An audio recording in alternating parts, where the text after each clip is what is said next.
안녕하세요. 소니 프로덕트 매니저 고지훈입니다. 다들 카메라 하나씩은 갖고 계시죠? 큰돈 모아 어렵게 장만한 큰 카메라. 지금 장롱 속에 있는 거 다 알고 있습니다. 하지만 저는 RX100 마크5를 항상 주머니에 넣고 다닙니다. 언제 어디서나 인생샷을 찍을 수 있도록 주머니 속에 들어가는 세계에서 가장 빠른 카메라. 소니 RX100 마크5. 한글도 남보다 빨리 깨치고 참 똑똑했는데 갈수록 실력이 뒤처지는 것 같아 걱정이에요. 혹시 초등학교 교과서 본 적 있어요? 어려운 어휘가 너무 많아요. 학교에서는 어휘 개념을 하나하나 설명해줄 시간이 정말 부족하잖아요. 그럼 어떡하죠? 내 아이의 어휘만큼은 내가 책임져야죠. 어휘 공부의 정석. 초등어휘 3천, 초등어휘 5천. 검색창에 초등어휘 3천을 쳐보세요.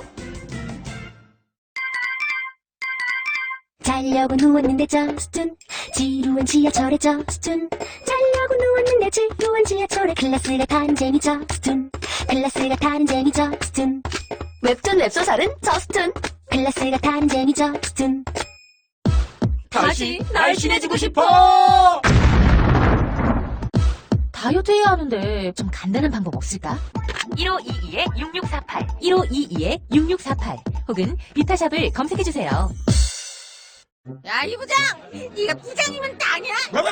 저 인간 저거 쟤 오늘도 술술 풀리고 안 먹고 회수 갔냐? 내일도 신체 상태로 출근하겠구만. 아유. 고려 생활건강 술술 풀리고 음주전 한포가 당신을 지켜드립니다. 특허받은 천연 유래 성분 숙취 해소제 술술 풀리고를 은하계 최저가로 딴지마켓에서 만나보세요.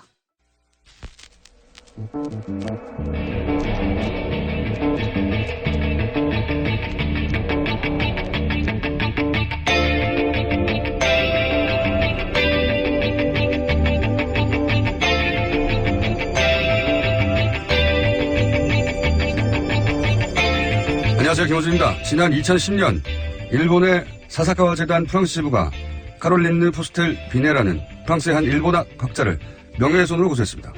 프랑스 일본 수교 150주년 학술 행사를 사사카와 재단이 후원했는데 프랑스 외무부가 공동 후원으로 참여하기로 하자 프랑스 학계는 A급 전범이 설립한 재단이 후원하는 행사에 정부가 참여하는 것에 반대 성명을 냈습니다.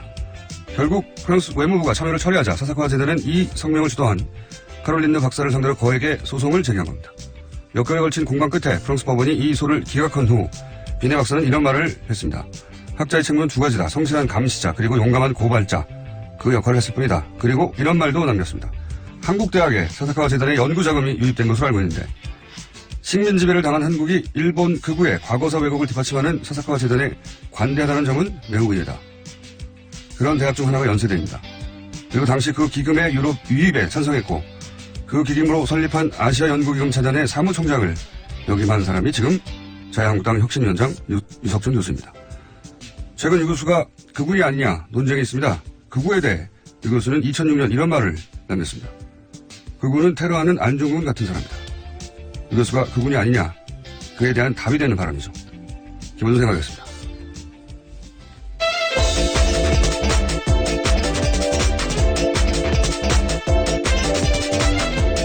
시사인의 김은지입니다. 자, 월요일이네요. 네. 월요일은 월요일이 힘들다고 하는 말 때문에 더 힘든 건지 여러 차례 하셨죠. 네, 진짜 월요일에서 힘든 건지 어느 쪽인 것 같으세요? 네, 월요병을 극복하려면 일요일부터 출근하라는 명기사가 있었습니다. 갑자기 월요병이 치료됐습니다. 네. 자, 유석준 위원장. 네. 네, 갑자기 제가 생각나서 오늘 아침에 쓴 건데 이 사사카 재단 한미 정상회담 직전에 문정인 특보 사드 발언하고 난리 났을 때 굉장히 공세적 질문을 해서 이런 발언을 이끌어냈던 마이클 그레이에 대해서 사사카와 재단의 어떤 장학생 같은 친일 성향 인사다. 네, 펀딩 받는다는 네, 말씀하셨죠. 했던 이거 사사카와 재단입니다. 예. 활동폭이 굉장히 넓어요. 굉장히. 근데 이 설립자는 이제 사망했고, A급 전범. 지금은 아들 세대가 하고 있는데, 이 아들 세대는 새 역사 교과서를 만드는 모임, 새용모, 생각나세요? 네, 알죠. 한참 네. 이명박 정부 때, 지금은 곤란하다. 예. 조금만 기다려달라. 예, 그 얘기 나왔을 때. 기본주기로 아주 유명한 말입니다. 그때 언론에 많이 소개됐던 그 단체죠. 일본 위안부는 공착이다. 난징 학살은 존재하지 않는다. 독도는 일본 땅이다. 새 역사 교과서를 만드는 모임, 새용모의 새용모를 이 사사카와 아들 세대가 후원을 해요. 예. 그리고 이 새용모하고 류 위원장이 활동했던 뉴라이트는 굉장히 양 혹은 뭐 볼트노트처럼 합의 착착 맞아요. 예를 들어서 세영모는 일본 식민 지배가 가해자만 한 건 아니다. 가해자 역할만 한 건 아니다. 라고 말을 하고 뉴라이트는 조선이 식민지 덕분에 근대화 됐다. 합의 맞는 주장이죠, 서로. 예. 이 계열 학자들이 또 국정교과서도 찬성한 겁니다. 유석준 그렇죠. 위원장도 국정교과서 지지하는 것은 뭐 이론이었고. 예. 그런데 이런 주장을 하는 모임을 후원하고 이런 주장을 뒷받침하는 이 재단의 자금이 우리나라에도 많이 들어와 있어요. 예. 그거 한번 따로 다뤄야 될 것 같습니다. 사사카와 재단. 최근에 히트입니다, 히트. 계속 등장하고 있는데, 관련. 자, 첫 번째 뉴스는요? 네, 지난주 금요일 청와대발 속보가 떴었습니다. 박근혜 청와대 민정수석실이 작성한 문건 300종을 발견했다라는 내용인데요. 지난 3일 민정수석실 공간을 재배치하던 과정에서 발견한 박근혜 정부 민정수석실 작성 문건들입니다. 이게 어떻게 몇 달 동안이나 구석에 있었을까요? 네, 구석 캐비넷에 있었다라는 거죠. 뒤늦게 열어봤다는 겁니다. 그래서 저희가 잠시 후 첫 번째 인터뷰 때 예. 이 공간, 그러니까 이 공간을 재배치하다가 나왔다는 거잖아요. 재배치하기 전에 근무했던 조홍천 의원을 스튜디오에 직접 모십니다. 예, 그게 좀 자세히 이 가능하냐고 도대체 들어보기로 하고. 근데 이제 문건이 발견됐다는 사실 자체보다는 문건의 내용이 지금 굉장히 화제인 거죠. 예. 네, 가장 눈에 띄는 거는 국민연금 의결권 자료입니다. 삼성경영권 승계 지원 검토 방안이 적혀 있다고 하는데 펜으로 쓴 메모에는 삼성경영권 승계 국면을 기회로 활용하고 도와줄 것은 도와주면서 경영 승계 국면에서 삼성이 뭘 필요로 하는지 파악하라라는 내용이 담겨 있다고 합니다. 펜으로 쓴 걸 보면 이제 공식적으로 문서하기 전에 회의 참석에서 메모를 하거나 아니면 내부회의에서 예, 회의 과정에 오간 이야기를 정리하는 걸로 보이긴 하는데 핵심은 이제 그게 작성된 시점이 핵심인 것 같아요. 내용도 내용이지만 이게 이제 이재용 삼성 부회장을 박근혜 전 대통령이 만나기 직전에 만들어졌다는 거잖아요. 예. 네, 어제 청와대가 추가로 밝힌 내용입니다. 관련 메모가 2014년 8월에 작성된 것으로 추정된다라고 하는 건데요. 이때가 이건희 회장이 심근경색으로 쓰러진 지 3개월이 지난 때고요. 또 한 달 뒤에 박근혜 전 대통령과 이재용 삼성전자 부회장의 첫 독대가 있었습니다. 내용이 보면 삼성 경영권 승계 국면을 기회로 활용하고 이게 청와대가 기회로 활용할 게 뭐가 있죠? 기회로 활용하고 삼성이 뭘 필요로 하는지 파악하라. 특정 기업이 뭘 필요로 하는지 파악하라. 이상한 질문이에요. 네, 승계 구도가 가장 필요했다라는 취지의 이야기로 들릴 수밖에 없습니다. 이게 이제 민정수석이 그 작성해야 하는 문건이 맞는지 혹은 업무 영역이 맞는지는 또 그 사무실에서 근무한 적이 있는 예. 정홍천 의원하고 얘기를 나눠보겠고. 네, 정청래 의원. 조홍천 의원이라고 네네. 그랬습니다. 제가 정청래 의원이라고 했어요? 그렇게 들려가지고 깜짝 놀랐습니다. 아니 정홍천 의원이라고 아, 했고요. 네네. 예. 예. 김은지 기자가 잘못한 거예요. 예. 자, 관련 뉴스가 많이 나왔어요. 네, 그렇습니다. 청와대가 오늘부터 또 이틀 동안 비서실 사무실을 대대적으로 조사하기로 했는데요. 박근혜 정부에서 생산한 문서나 메모 등 자료가 있는지 추가로 확인하기 위해서입니다. 수석실, 비서실별로 캐비닛, 사물함, 책상 등을 꼼꼼하게 조사하고 있다라는 겁니다. 보물찾기를 시작한 것이 보물찾기. 이 청와대 내 이 경례를 들어본 적이 없어서 저는 도대체 이 그렇게 보물찾기 할 정도로 꼬불꼬불 이상하네요, 그죠? 네, 허가받지 않은 공무원은 들어갈 수 없는 곳이니까요. 저도 추측이 되지 않습니다. 도대체 이런 자료들이 몇 달이나 있다가 더군다나 완전히 다 삭제하고 다 뭐랍니까 그거 문서 파쇄기. 디가우징. 예, 디가우징은 이제 전산 장비를 못 쓰게 한 것이고 예, 이런 종이 파일들은 다 파쇄기로 파쇄한 것으로 그렇게 추정 당연히 했었는데 뭐 이렇게 남아있다는 게 신기하네요. 자, 이 얘기는 어쨌든 근무해 본 적이 없는 사람들끼리 얘기해봐야 소용이 없고 근무한 적이 있는 분에게 들어보기로 하겠습니다. 신기하긴 합니다. 네. 캐비넷을 안 열어보았을까요? 자기 캐비넷인데. 희한하네요. 네, 뭐 이렇게 어제 청와대 관계자는 밝히고 있는데요. 대다수 열어봤는데 사각지대에 있었던 구역이 있으면 이번에 조사해보라는 거다라는 겁니다. 그러니까 사각지대라는 게 참. 어쨌든 이런 걸 득템이라고 하죠. 득템. 보물찾기에 들어갔습니다. 자, 다음 뉴스는요. 네, 정윤아 씨가 지난달 검찰 조사에서 한 말이 크게 화제가 되고 있습니다. 채널A가 한 보도인데요. 최순실 씨의 비자금을 언급한 겁니다. 최순실의 비자금은 장시호가 숨겼다면서 지금은 어디에 있는지 알 수가 없다라고 진술했다고 합니다. 예.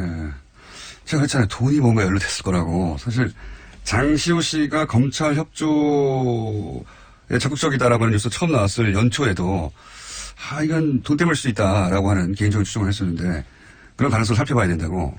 그러니까 최순실 씨가 이제 맡긴 뭐 처리를 부탁한 어떤 자금을 최순실 씨가 오래 감옥에 있고 본인은 빨리 나가면 본인이 챙길 수 있지 않겠냐 하는 뭐 그런 가능성을 따져봐야 될 거라고 제가 얘기했었는데 지금 이게 이제 정윤아 씨가 한 얘기잖아요. 네, 검찰에서 직접 한 진술입니다. 네, 정윤아 씨가 엄마 비자금을 언니가 숨겼다라고 말한 거잖아요. 네, 사촌 네. 언니가 숨겼다는 거죠. 저는 이렇게 된 것 같아요. 그러니까 장시호 씨가 정윤아 씨에게 우리 세대는 박근혜 전 대통령에 충성할 이유가 뭐냐. 우리 먹고 살 길 찾아야 된다. 이런 얘기가 있었을 것이고. 그러자 정유라 씨가 엄마 최순실에게 돈을 요구했을 가능성이 있죠. 이제 자식도 키워야 되고 돈을 달라.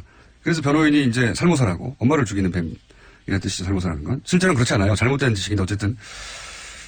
그런데 이제 최순실 씨는 생각해보니까 이게 장수효 씨하고 꿍짝이 있지 않겠냐. 그래서 대책을 하는 거죠. 무슨 소리냐. 그 돈은 장시호에게 가 있다 이미. 그러면 이제 장시호 씨하고 정유라 씨 사이를 벌리는 거죠. 예. 그래서 장시호 씨한테 가서 따지니까 장시호 씨 무슨 소리야. 나는 없다. 예. 결국 검찰에서 관련된 예. 이야기를 할 장시호 거죠. 씨가 실제 네. 돈이 있던 혹은 뭐 돈이 있는 것을 알고 있든 모르든 당연히 없다고 했겠죠. 예. 그러자 이제 정유라 씨는 검찰에 가서 특검에 가서 꼬지는 거죠. 돈이 저기 있다는데요? 라고. 아, 재밌습니다. 예. 뭔가 돈이 연결됐을 줄 알았어요, 제가. 예. 비자금 관련해서는 작년 12월 달에 장시호 씨가 최순실 씨 만난 자리 검찰에서 한 이야기가 있습니다. 최순실 씨가 장시호 씨한테 삼성동 2층 집에 현금이 있으니까 가져가라라고 이야기했다는 거거든요. 이게 삼성동 이촌이라는 게 박근혜 전 대통령이 있던 예, 사저를 의미하는 거로. 그 집 2층에 금고가 있는데 그 금고를 열어보면 평생 먹고 살 돈이 있다고 했거든요. 그러니까 여기 대해서 장시호 씨가 최소 수억 원의 큰 돈이라고 했는데 수억 원을 어떻게 평생 이 가족의 씀씀이로 살 수 있습니까? 거기에 최소 수백억, 수천억이 있어야 말이 되는 거죠. 그런데 이 금고 어디 갔냐고요. 이 금고는 어디 갔는지 지금 행방이 묘연해요. 예? 네. 삼성동 집은 압수수색도 하지 않았었고 지금 이사가 있기 때문에요. 묘연한 거에 맞습니다. 이사를 급히 간 이유는 바로 그거라고 봅니다. 저는 이사가는 핑계로 이 금고를 처리한 게 아닌가. 여하간 지금 이제 서로 어리를 쓰고 있는 거예요. 장시호 씨는 정유라 씨를 끌어들여서 그 돈을 추가로 어떻게 추가든 혹은 뭐 돈을 좀 챙겨볼까. 정유라 씨는 자기가 살기 위해서, 엄마는 둘을 이간질하려고, 그리고 정유라 씨는 장시호 씨한테 혹시 있을지 모르는 돈을 뺏으려고. 이렇게 보미우다 삼각지대 보면은 지금 돈바다 삼각지대가 어디 갔죠, 근데 그 돈은? 예. 네, 물론 검찰에서 장시호 씨는 이를 부인하고 있습니다. 자신이 알았으면 진즉에 말했다면서 있으면 다 가져가도 좋다 이렇게 말했다고 합니다. 만약에 있다면 잘 숨겼다는 얘기고요. 예. 하지만 대질 조사는 거부했다고 합니다. 그러니까요. 장시호 씨, 정유라 씨 사이에요. 자, 어쨌든 돈이 연루되어 있는 그런 사건인 것 같았어요. 예. 그리고 이걸 두고 이제 그 변호인 측에서는, 정유라 씨 변호인 측에서는 보쌈 증인이라고 부르잖아요. 네, 그렇죠. 지난주 납치해 금요일에 갔다는 그렇게 거죠. 기자회견했습니다. 예, 보쌈 증인. 그러면서 CCTV를 공개했어요. 저는 이 CCTV를 왜 공개했는지 몰라. 보쌈이라고 하려면 그 탄 차로부터 막 도망가야 되잖아요. CCTV를 보면 그 차를 향해 달려가요.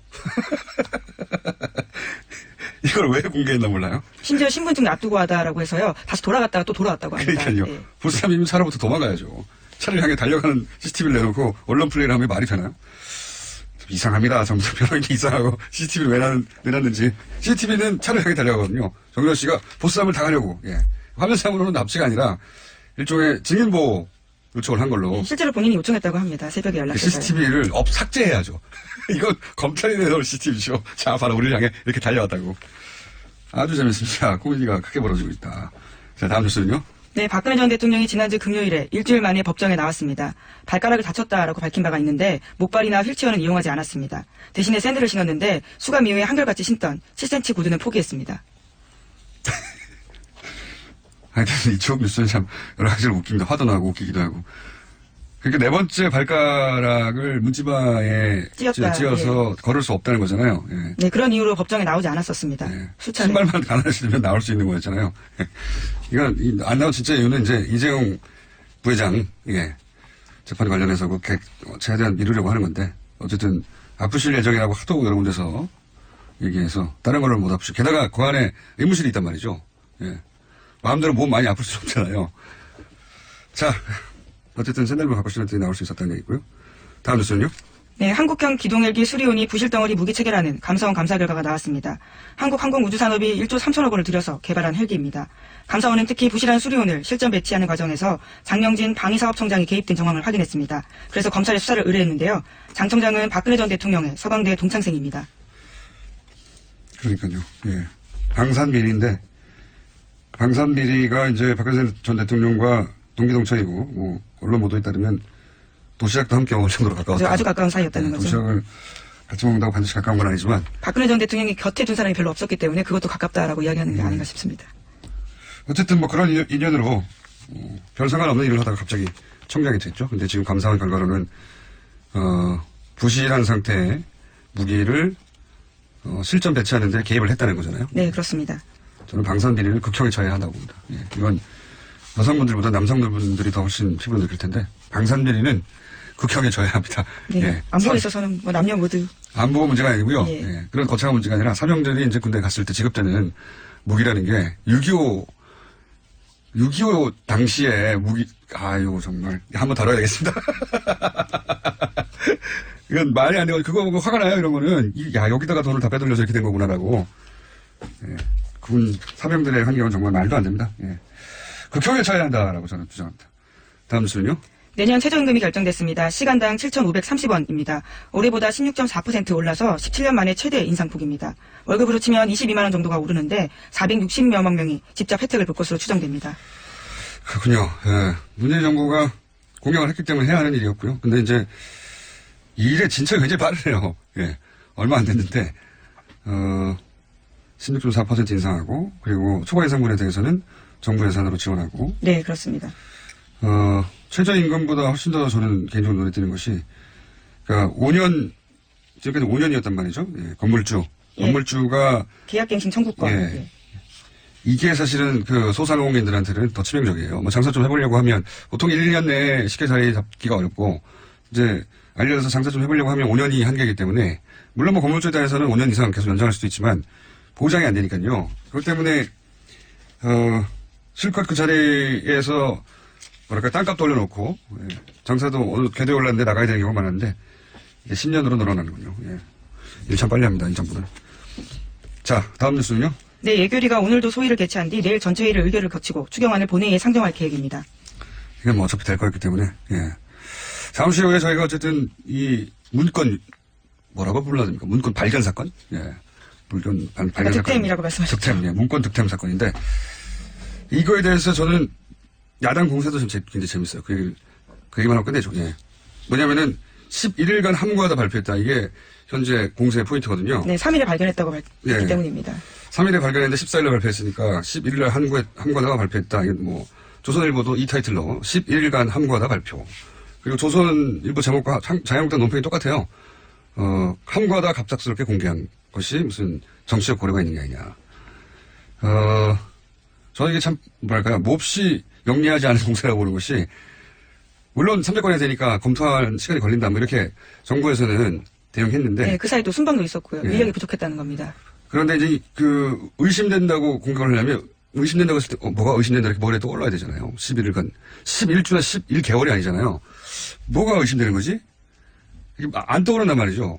안 떠오르면 이게 영리하지 않은 허공에다 때리는 공세예요. 더군다나 사실은 11일 걸려면 이재용 부회장 결심이 8월이에요. 8월 초. 그렇죠? 예, 그러니까 그렇습니다. 거기에 영향을 미치려고 너무 서둘러 발표한 거 아니냐. 이렇게 공세를 해야 되죠. 오히려 너무 빨리 공개했다고 비판을 해야 그나마 가겠었는데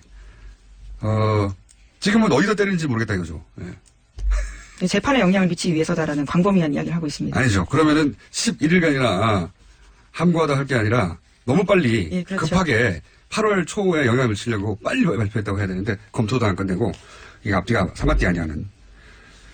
어쨌든 한 달 가까이 지금 보수매체가 이렇게 공세를 여러 가지로 취하는데 이렇게까지 영향이 없다는 것도 참 격세지감입니다. 예전에는 사상 하나 때문에 난리가 나고 그랬는데 영향이 없네요. 예. 여기까지 하겠습니다. 네, 시사인의 김은지였습니다. 감사합니다. 아무도 묻지도 따지지도 않고 가입하셨다고요? 보험은 너무 어려워요. 걱정 마십시오. 마이보험 체크가 도와드립니다. 1800-7917 마이보험 체크로 지금 전화주세요. 1800-7917 이미 가입한 보험이나 신규 보험도 가장 좋은 조건을 체크해서 찾아드립니다. 인터넷 한글 주소 마이보험.com 또는 카카오톡에서 아이디 검색 마이보험을 친구 추가하여 상담하실 수 있습니다. 모닝똥? 제겐 사치였죠. 내가 토끼인지 토끼똥이 나인지 내가 변을 본 것인지 변을 당한 것인지 나는 바나나이고 싶다. 간혹 구렁이이고도 싶다. 미궁 대장사랑. 빅똥의 추억 미궁 대장사랑이 찾아드립니다. 혈중 콜레스테롤 개선과 배변 활동에 도움을 주는 건강기능 식품입니다. 검색창에 미궁 대장사랑. 미궁 장사랑 이름 바꿨어요. 프로바이오틱스 12종 추가. 미궁 대장사랑. 골반 잡자 바로 잡자 바디로직 허리 통증 바로 잡자 바디로직 2017년 쿨 썸머 바디로직 라이트 출시. 통기성이 좋아 땀 걱정 없이 한여름에도 쾌적하게. 입은 듯 안 입은 듯 가벼움의 신축성은 그대로. 자세가 좋아지는 골반 교정 타이즈 바디로직 검색창에 골반 교정 바디로직 라이트. 청와대 민정수석실에서 박근혜 정권에 작성된 300건이 넘는 문건이 나왔고 문건 내용 중 일부는 현재 진행되고 있는 국정농단 관련 재판과 밀접한 연관이 있어 보여 큰 관심사가 되고 있는데 청와대 민정수석실 공직기강비서관을 역임했던 조홍천 의원께 직접 모셨습니다. 안녕하십니까? 예, 오랜만에 안녕하세요. 그 공간에서 근무하셨잖아요, 그죠? 예, 몇 년 되긴 했지만. 그 옆에. 바로 옆입니까? 그 복도 건너서. 그렇게 얘기해봐야 저희가 그림이 안 그려지고 일단 제일 궁금한 게 뭐냐면 청와대 설명에 따르면 사무실 재배치를 하면서 캐비넷을 옮기려고 무거워서 열어봤는데 거기서 잭팟이 터졌다. 예. 이런 얘기거든요. 근데 이제 저희가 궁금한 게 박근혜 정권 말기에 이제 파쇄기 뭐 열몇 대가 대량으로 들어와서 밤낮으로 파쇄하고 있고 기록물들은 이관하고 나머지는 뭐 서버는 디가우징하고 그래서 철저히 다 털어버린 것으로 이해하고 있었거든요. 이게 어떻게 이렇게 나왔을까? 일단 그게 제일 궁금합니다. 특검이 압수수색 그때 들어가려고 그럴 때 어떤 사람들은 아니 다 치웠을 건데 들어가지고 뭘 아무것도 없을 거다. 그거 뭐라고 들어갔냐 그럴 때 저는 아니 낙곡이 있다. 낙곡이. 그거만 주워도 쏠찬다라고 했었죠. 사람이 하는 일이니까 어떻게 그 완벽하게 하겠습니까? 네. 그리고 그 캐비넷만 다 열어봐도 당연히 그 안에 문서들을 다 꺼내서 분석하면 될 텐데 그게 구조상 그렇지 않을 수도 있습니까? 어디 꼭꼭 숨겨져 있는 게 여기 발견된 문건의 작성 시점이 2014년 6월부터 2015년 6월이라고 보도가 되어 있어요. 예. 누군가 1년 정도 쓴 캐비넷인 거죠. 그러니까 2015년 6월 이후에 작성된 문건이 없었던 걸로 봐가지고는 2015년 6월까지만 누군가가 그 캐비넷을 사용을 했고 그 이후에는 그 캐비넷을 사용하거나 관리한 사람이 없었다는 얘기로 뒤집을 수가 있겠죠. 그 사람이 보직이 변경됐거나 관뒀거나 뭐 자리가 이동됐거나. 예, 어쨌거나 그래서 이건 쓰지 않는 캐비넷을 돼가지고 그 사무실 내에서도 저 뒤쪽으로 좀 밀려났을 거고. 그러니까 관심의 대상에서 멀어졌을 거고. 작년에 참 올해 그 청와대 그 정권 교체가 될 때 치울 때도 그거는 관심을 기울이지 않았기 때문에. 자기 책상, 자기 캐비넷만 신경 썼지 남의 거니까. 자기 게 아니면 안 열어보겠죠, 청와대에서 당연히? 보통 지시가 자기 거는 다 깨끗이 해라 그렇게. 지시가 가니까요. 그렇죠. 남의 것을 함부로 열 수는 없겠죠. 그러니까 그 자리에서 쓰던, 그 사람이 쓰던 캐비넷 2015년 6월까지 그 사람이 하여튼 보직 변경이든 뭐 사직이든 어쨌든 그래서 더 이상 쓰지 않게 된 캐비넷. 그런 걸로 저는 생각이 됩니다. 그렇게 들으니까 좀 이해가 가네요. 예.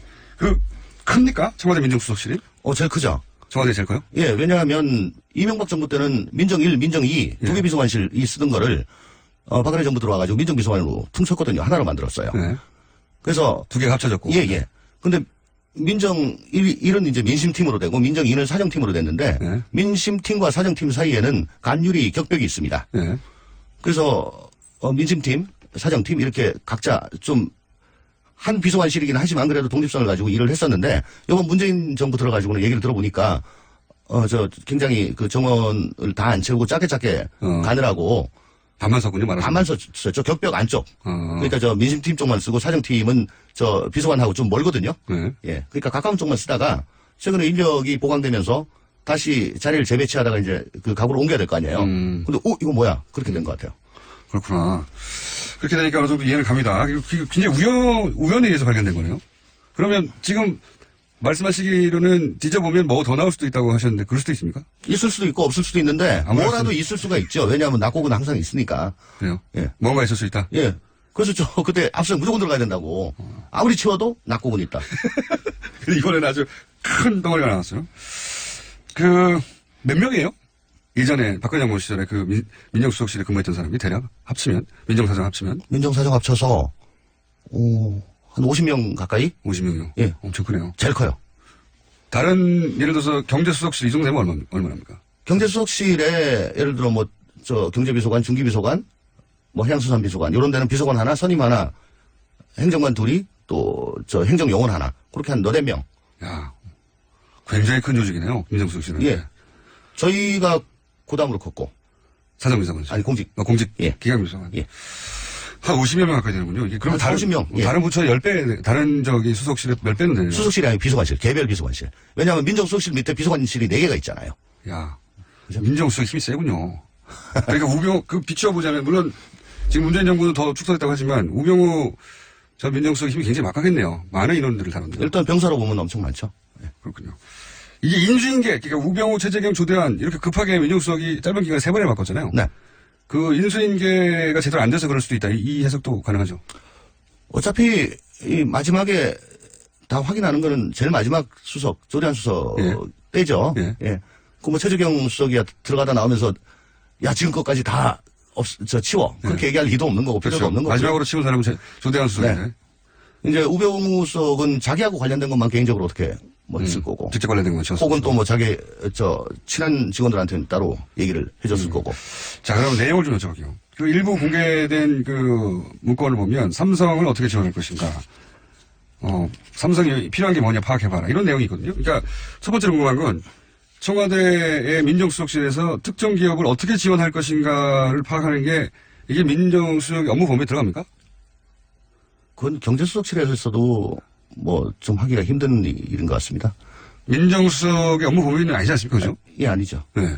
그러니까 특정 기업을, 대한민국에서 제일 잘 나가는 기업인데, 이미.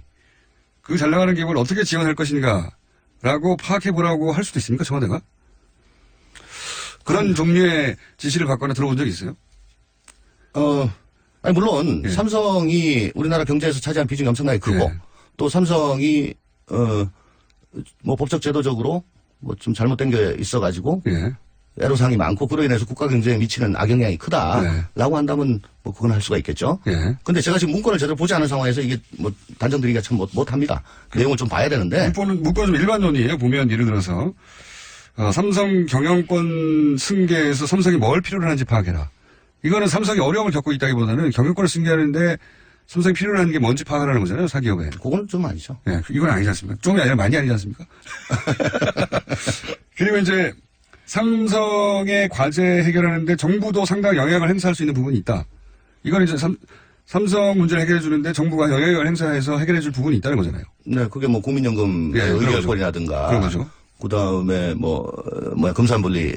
법을 좀 만들어준다든가. 법제도 뭐 그런 거죠. 이것도 민정이 파악할 내용의 업무 범위에 들어갑니까? 그게 국익과 직접 관련이 있다면. 국익과? 이게 삼성의 이익과만 관련이 있다면요? 뭐, 만약에 그렇다면 그거는 좀 아니죠. 그건 아닌 것이고. 이게, 이런 내용들이거든요. 한마디로 하면, 삼성이 이제 아버지가 쓰러지고 아들에게 이 경영권을 넘겨야 되는데 그 과정에서 문제가 있을 수 있는데 그걸 정부가 도와주고 그리고 정부도 얻을 게 있으면 얻고. 근데 사기업으로부터 정부로 그걸 얻을 수 있으면 얻고 이게 말이 되냐 이거죠. 세금을 많이 내게 해라 이러도. 어쨌거나 지난 탄핵 과정에서 우리 국민들께서 보신 게 그 권력을 오용하는 거죠. 그래서 이익은 사유화하고 손실은 사회화하는. 그렇죠. 그렇죠. 그런 사례를 보면서 이게 나라냐라고 했지 않습니까? 그게 뭐 굳이 권력뿐만 아니고 기득권 집단들이 거의 그런 행태를 보이고 있기 때문에 뭐 많이 붕괴하고 이게 나라냐라고 하면서 바꿔보자라고 했는 건데 뭐 이 정도로 가름할게요. 민정수석실을 그러니까 저희가 궁금한 건 이런 거죠. 민정수석실의 고유 업무 범위가 맞느냐. 그런데 특정 기업을 위하는 거라면 업무 범위는 아니다라고 말씀하시는 것이고. 그러니까 인텐션이 뭐냐. 특정 기업이라도 인텐션이 뭐 하려고 알아보는 국가 경제 국익. 뭐 그런 건 안 몰라도 또 이게 창조 경제하고 직접 관련이 있으면 모르겠습니다. 그게 아니라 이게 이제 결국은 말을 지원받고 최순실한테 돈을 지원받고 이런 걸로 연결되는 거라면 당연히 말이 안 되는 건데. 그럼 뭐 우리 공장장 같은 분은 그렇게 항상 색안경을 끼고 보는 거죠. 색안경. 그리고 저 문건을 보지 않고 단정 짓는 거는 위험합니다. 또 그런 정황은 있으나 이게 그렇게 단정 지을 수 있는 문건인지 아닌지는 좀 봐야 된다 직접. 근데 이 내용이 지금 자필 메모에서 나왔다는 거고 자필 메모란 건 이제 필체란 게 있을 거고요. 그러면 누가 작성했는지 다른 프로세스 워드 프로세스로 작성한 것보다 훨씬 더 쉬울 거 아니에요? 그렇죠. 자기 필체가 있으니까. 그리고 이런 일을 시켰을 때는 아무리 50명이라 하더라도 시킬 만한 사람이 딱 있잖아요. 에이스가 있죠. 에이스가 있죠. 그리고 의원님 머릿속에 떠오르는 사람도 있는 거 아닙니까? 안 알려줘. 하여튼 이런 라인을 탔겠구나 하는 떠오르는 라인에 있는 거죠. 그림은 그려집니다. 그러시군요. 누군지 말할 수 없고. 안 알려줍니다. 그건 검찰이 알아서 합니다. 검찰에는 알려주실 생각은 있으시고. 물어보면요. 방송을 들으시면 연락을 바로 주십시오. 이 사람이다 하는 짐작하는 그림이 있다. 딱 한 사람이라기보다. 요쪽이겠구나 하는. 선발 투수도 1, 2, 3선발 원투펀치 있잖아요. 그렇죠. 한 2, 3발까지 생각하십니까? 한 3. 3발까지 생각하시구나. 그렇겠죠. 이게 결국은 또 안종범 수석 수첩에 등장했던 메모하고 연결되는 메모들이 있어요. 실제로 그러니까 경영권 승계에 대해서 삼성 엘리엇 엘리엇에 대해서 대책을 강구해야 된다. 메모에 또는 금산분리에 대한 이야기, 은산분리에 대한 이야기, 승마에 대한 이야기 이런 메모들이 등장하다 보니까 연결되거든요. 승마도 나옵니까 메모에? 안종범 수첩 수첩에는 승마는 이제 대가죠 결국은. 이렇게 두 가지가 연결되는 부분이 있는데 이게 이재용 부회장의 재판에 영향을 줄 수 있을까요? 언론들은 영향을 줄 거라고. 우리 공장장 말씀대로 네. 그게 다 증거 능력이 인정이 되고 네. 또 합리적인 의심을 배제할 정도로 네. 그게 시기적으로나 내용적으로나 그게 서로 관계가 있다면 그건 아주 중요한 자료가 되겠죠. 근데 이제 시기가 8월 초면은 지금 이재용 부회장 결심 공판을 한다는 얘기거든요. 네. 엄청 빨리 진행되고 있습니다. 지금은 이제 7월도 한 보름도 안 남았는데. 네. 그러면 대략 보름 사이에 이 문서가 법적 효력을 가지려면 어떻게 해야 됩니까? 우선 이재용 부회장 8월 2일 날 예. 결심한다는 거는 재판부에 생각이 진 그런 건데 지금 변수가 생겼죠. 예. 이재용 부회장의 구속 만기는 8월 27일로 알고 있습니다. 아하. 그러면 대충 한 2주 전까지는 결심하면 되니까 잘 아시잖아요. 예. 그럼 8월 광복절 무렵까지만 결심하면 되니까 꼭 뭐 8월 2일이다 이렇게 할 필요는 없는 것 같고요. 일단 그렇게 얘기는 했지만 재판부가. 예. 잘 하시면서요. 예. 그리고 그러니까 한 달 조금 덜 남았죠. 예. 그렇게 따지면. 이게 일종의 전문 증거라 작성자를 불러야 되지 않습니까? 어쨌든 지금 자필 메모가 가장 중요하게 지금 떠오르고 있는 것 같은데 아까도 말씀드렸다시피 자필이기 때문에 필체가 있고 또 대충 할 수 있는 사람이 특정이 되니까 범죄가 있으니까 몇 사람 그리고 불러서 또 그분들이 거의 다 공직자들이니까요. 현재 스코어. 예. 아하. 그러니까 뭐 부르면 오겠죠. 예, 불러서 본인이 작성이 맞다는 얘기를 확인해야 되죠. 확인해야 되고 그러면 이런 걸 왜 만들었냐? 아까 말씀하셨다시피 민정에서 할 일이냐? 민정에서 왜 이런 걸 만들었냐? 그러면 너의 독창적인 생각이냐? 무슨 지시를 받았냐? 지시를 받았겠죠? 좀 그렇게 추정이 되죠. 만약에 이게 민정에서 만든 거라면. 이런 내용을 민정이 스스로 알아서 작성하지 않지 않습니까? 어떻습니까? 이런 거 하기가 힘들죠. 그렇죠. 이런 거 시켜서 해야 되는 거죠. 이건 생각해보세요. 민정에서 글쎄요. 이런 내용을 행정관이 갑자기 혼자 작성한다. 갑자기 혼자 한다. 그건 삼성에서 장학생으로 되지 않는 이상은 상당히 힘들죠. 그러니까요. 갑자기 행정관이 혼자서 삼성 경영권을 기회로 활용해가지고 삼성이 뭘 필요로 하는지 파악해야 되겠다. 이렇게 생각한다는 건 말이 안 된단 말이죠. 누가 시켰을까요? 그러니까 그 작성자의 상급자. 그러면 당시 민정수석. 그러니까 비서관일 수도 있고 수석일 수도 있고 실장일 수도 있고 혹은 비서실장일 수도 있고 혹은 3인방일 수도 있고 3인방일 수도 있습니까? 그렇죠. 실제 그러니까 직제상의 문제가 아니라 실제 당시 청와대가 돌아가는 데 있어서 그러니까 3인방이 그 실무자한테 직접 지시는 하지 않지만 수석이나 비서관한테 특히 수석한테는 3인방이 그런 지시를 할 수 있는 권한이 지시라기보다는 뭐 협조겠죠. 말은 협조지만 사실상 3인방이 자기 업무 소관이 아닌데도 3인방이 그런 업무 협조란 이름으로 이런 요청을 하면 3인방의 힘을 청와대 내에서는 다 알고 있었기 때문에 그건 뭐 VIP의 의중이 담긴 걸로 그렇게 생각합니다. 3인방 입에서 나오면 예. 그래서 3인방도 가능하고 원래 직제상으로는 비서실장에서 나와야 되는 거 아닙니까? 그렇죠. 원래 직제상으로는 그런데 실제 돌아가기로는 3인방에서도 그러니까 예를 들어 뭐 실수비 같은 데서 이게 이슈로 나왔는데 경제수석하고 고용복지수석이 주로 관련이 되잖아요. 그렇지만 민정도 좀 알아봐라. 뭐 이렇게 했을 수도 있죠. 그런데 이걸 이렇게 여러 다른 수석들이 있는데 대놓고 얘기하는 건 좀 할 내용은 아니죠. 부적절한 것 같고. 그러니까요. 그럼 비서실장이나 3인방에서 왔을 가능성이 높다? 있다. 경제수석이 요구했을 가능성은 또 어떻게 보십니까? 셋 중 하나입니까? 경제수석 아니면 비서실장 아니면 3인방? 경제수석이 그건 조금 상상이 안 갑니다. 왜 상상이 안 가죠? 자기들이 하면 되지 뭘 이걸. 자기들이 하면 되죠. 그렇군요. 민정에다 이거 해라 저거 해라 할 그런 입장은 아닙니다. 그렇군요. 경제수석실이 민정에다 이런 뭐 요청하는 지시할 그런 위계가 아닙니까? 그다지? 위계라기보다는 그건 좀 생뚱맞죠. 만약에 그런 걸 얘기를 한다면. 저희는 뭐 그게 생뚱한지 안 맞는지 모르니까요. 그럼 비서실장 아니면 3인방 이렇게 압축하는 게. 그러니까 그렇게 돼서 뭐 수석한테 그게 입력이 돼가지고 갔거나. 그렇군요. 이런 정도의 메모가 만들어졌으면 이 메모가 다시 공식 문서로 정리돼서 올라갑니까? 어떻게 됩니까? 이거는 뭐 내용상으로 봐가지고는 다듬어서 가야죠. 이걸 이렇게 자필 메모로. 그렇게 보고를 안 했겠어요. 이렇게 하기는 좀. 근데 청와대 시스템이 이런 공식 문서를 작성하기 시작하면 초안부터 최종본까지 다 남는다면서요, 버전별로. 쓰는 건 안 남고. 쓰는 건 빼고. 이게 입력하기 시작하면. 입력하기 시작하면 이제 처음에 초안을 어떤 식으로든 뭐 저장을 하잖아요. 그때부터 남죠.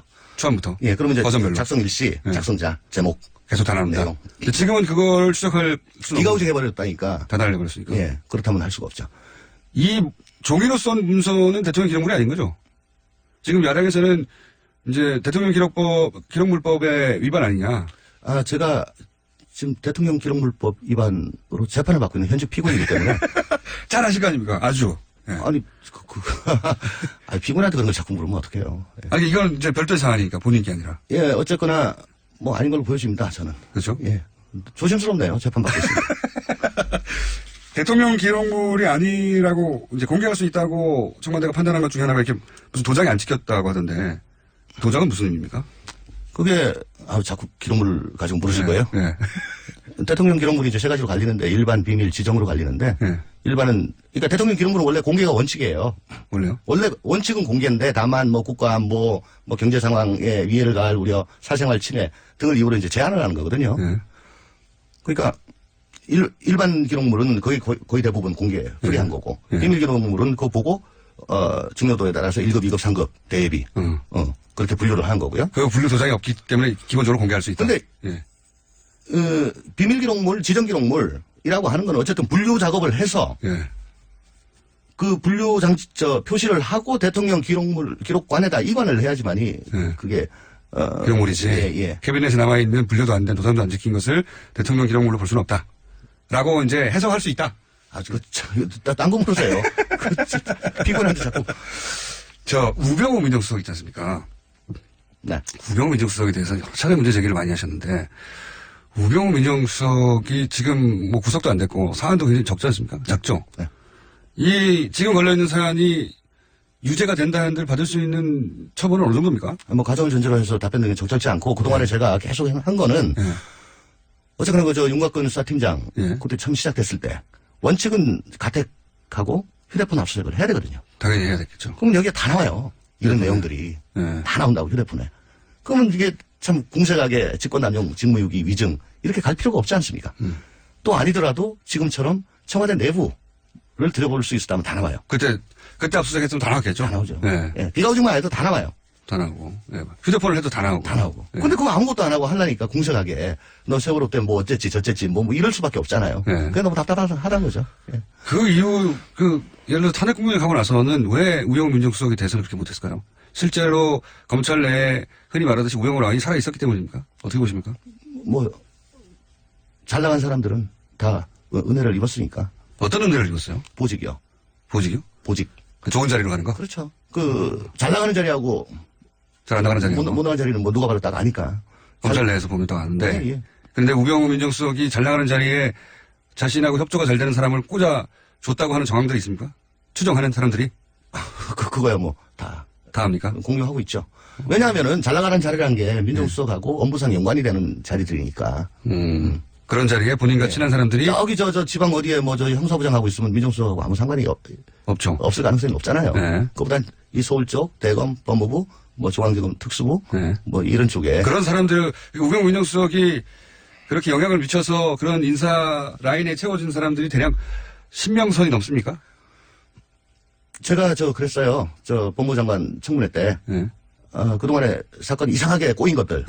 그거 지금 국정원 TF처럼 자초지종을 캐서 그거 도대체 누가 중간에 틀었냐 이렇게 이상하게 만들었냐 그걸 밝히고 거기에 잘한 사람은 잘한 대로 못한 사람은 못한 대로 결과에 상응한 그런 상벌을 줘야지만이 검찰이 이게 제대로 쓸 거고. 몇 명이나 됩니까 그래서? 뭐 30명이요? 아니요 그건 꽤 돼요. 예. 10명은 넘고 30명은 안 된다. 뭐 10명 넘는다. 예. 넘는다. 예. 20명도 넘는다? 딴 거 보시죠. 그분들이 그냥 살아있다 아직도 근데. 꽤 살아있죠. 꽤요? 예. 최근에 몇 명 나가고 그랬잖아요. 아직 부족합니까? 거기는 이제 직급이 굉장히 높았던 사람들이고. 그 바로 밑에 급들 아직 살아있다. 꽤 살아있다. 정홍천 의원이었습니다. 3부에서 다시 뵙겠습니다.